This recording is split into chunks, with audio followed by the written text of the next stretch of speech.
Yo, what's going on, YouTube? I bet you guys thought that I had given this thing up, but nope, I'm still here. Very, very, very late. But when you got a new Marvel movie coming out, I got to review it. And this one is called Shang-Chi and the Legend of the Ten Rings. You might tell by the title of this is not your typical Marvel movie. This is a kung fu action, sort of based in Chinese mythology. It's very different from anything else we've seen in the Marvel Cinematic Universe. And I'm going to go ahead and let the cat out of the bag. I love this movie. Man, I loved it. I loved every second of this movie. It's my favorite of the year so far. Granted, we still got a few more big ones coming out like Dune and Spider-Man and several others. But so far, this is the one to beat. I love this movie. Loved it, loved it, loved it. Um, this one's directed by Destin Daniel Cretton. Had to look at my notes because a lot of names in his name. A lot of names in his name. Really, that's the best I got. Yeah. What are you gonna do? But I thought he directed this thing masterfully, specifically with the fight scenes. This is the best combat I have seen in any Marvel movie ever. And when you hear, hey, Marvel meets Kung Fu, that got me excited because I knew that this is not really a spoiler. It's in the trailer. Wong from Doctor Strange makes an appearance. So there's going to be some mystical, magical elements. The Ten Rings. There's a whole big mythological backstory behind those.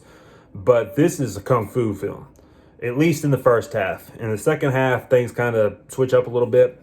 But the action scenes in this reminded me of a film that came out 2013, I think, was called The Raid. It's a foreign film that had just some of the best action scenes I'd ever seen. I mean, seriously. And the lead actor, Simu Liu, I don't know how to say his last name. I feel bad.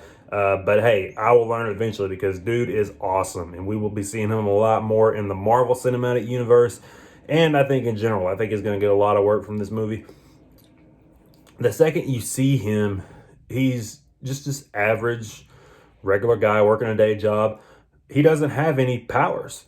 But the second his first fight scene starts, you're like, oh my gosh, this dude is awesome.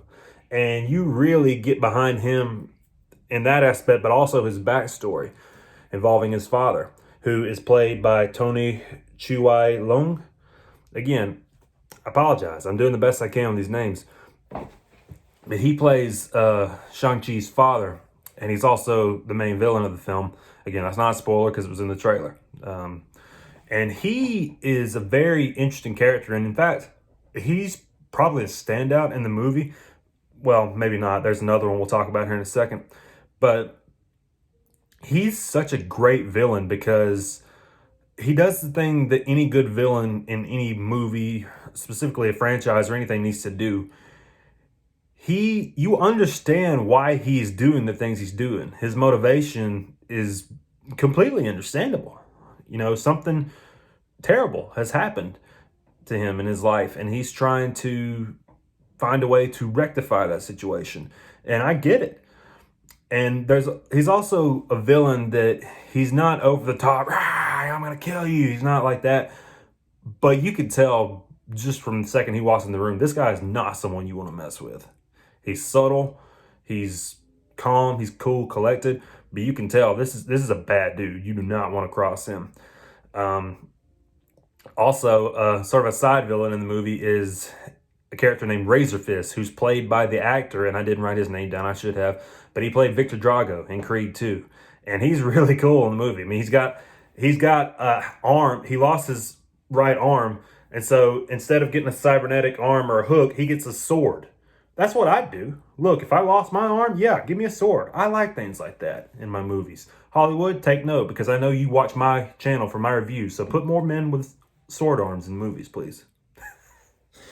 Anyway, one more standout performance that we got to mention is the one that most people are talking about in other reviews, and that's Aquafina, who, fun fact, is spelled aqua, like awkward, not like Aquafina like the bottle. That's probably how she avoided a lawsuit. But anyway, she's really good in the movie. She's really funny. I'd say 90% of the comedy in the movie comes from her. Although my one flaw with the movie, yeah, I have one flaw with the movie. That's how much I liked it. I only have one flaw. It does involve her. And again, I don't do spoilers, but I don't consider this a spoiler at all. My biggest flaw with the movie involves her character because she's just Shang-Chi's best friend. There might be some underlying romance in there, but it's never really, it's kind of ambiguous. But she's just your average everyday person who all of a sudden gets taken along with the main characters on this grand adventure. And in like a day, she gets trained to become this super martial artist, archer, warrior. And I am by it. You know, it's one of those things like, yeah, she's a main character. So you got to have her there at the big battle scene at the end, which I get that, but I didn't buy it. I don't know. But that's the only issue I have with the movie, keeping this thing from being a 10. So we'll talk about a few more things before we get to that. But the main thing you need to know about this being a Marvel Cinematic Universe movie, you do not have to have seen any of the other Marvel movies to enjoy this movie. You won't be lost. You won't be confused. There are references. There are Easter eggs. There are things in there where if you have seen the entire rest of the series, you'll definitely appreciate it.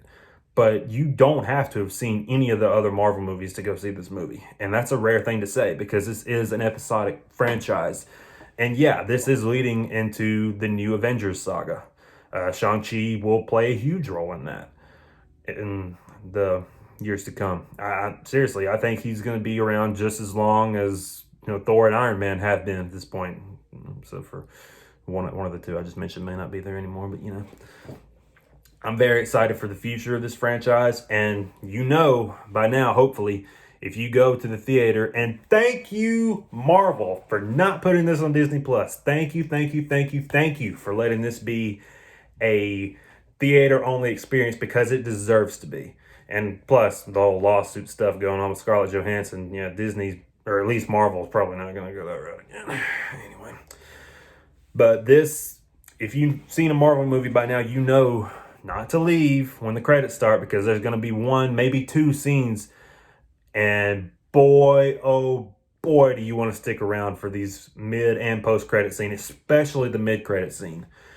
This almost is like a short film rather than a mid-credit scene. It is so important for the future of the MCU, for Shang-Chi.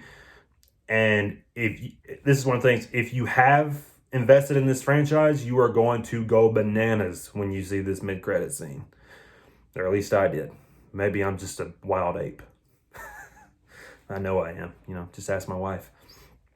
So yeah, Shang-Chi and the Legend of the Ten Rings. I love this movie. It's my favorite of the year so far. 9.5 out of 10. Again, if it weren't for that one little nitpick with Aquafina's character, which I really liked her in the movie. Don't misunderstand me. I thought she was great in the role. I just didn't think that line of the story made a whole lot of sense. But other than that, this is my favorite movie of 2021. And again, I still haven't seen Free Guy. I've been a bad boy, I know. I'm going to check it out eventually.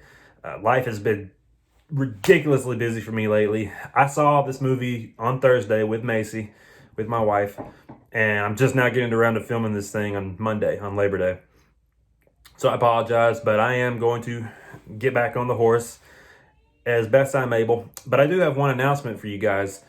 In the past couple weeks since my last video, it's been hard to not get on the hype train for Spider-Man No Way Home.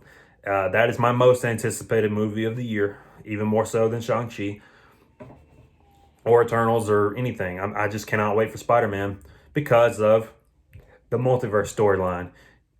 Yes, internet, listen to me. Look at me. Tobey Maguire and Andrew Garfield will be in Spider-Man No Way Home. I guarantee it. And if I'm wrong, I'm wrong, but I'm not wrong. So they will be. But that trailer was awesome. And to get hyped for Spider-Man No Way Home, I'm going to be doing something different on this channel. I'm going to be reviewing all of the previous Spider-Man movies, from the Sam Raimi trilogy to the Amazing Spider-Man movies, which I really like. Again, spoiler alert, most people hate those movies. I love them. But we'll get to that, and we'll get to the two standalone Spider-Man MCU movies. I'm not going to be doing Civil War or Avengers, Infinity War, Endgame. That'll be for another series down the road. But I'm very hyped for Spider-Man, and I'm going to be starting that review series pretty soon. So look forward to that, and look forward to more reviews when I'm able. Thank you for your patience. Thank you so much for watching my videos. Please drop a like, a subscribe, tell your friends about it, because hey, if I get big enough to where I'm YouTube famous and I can get paid for YouTube, and I don't have to go work a regular day job anymore, and I get my reviews up for you before the movies even come out, because I can get invited to press screenings and all that. Sorry, I just crashed and rebooted.